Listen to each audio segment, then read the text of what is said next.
केलास रे? आता जे कडवं आहे त्याच्या मागचा अर्थ तुला माहित आहे? हे कडवं का लिहिलंय? नाही रे.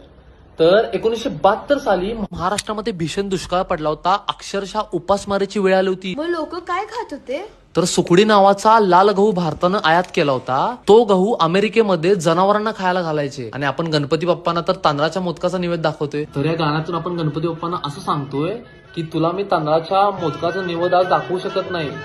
जो काही निवेद दाखवतो तू स्वीकार कर आणि हे जे संकट आपल्यावर आलेलं आहे ते लवकरात लवकर तू दूर कर. आता हे तू कडवायला आणि आता तुला त्याचा अर्थ पण कळेल. नाव काढून पोतांदुळाचे केले मोदक लाल गव्हाचे, हाल ओळख साऱ्या घराचे, दिन येतील कारे सुखाचे, सेवा जाणून गोड मानून द्यावा आशीर्वाद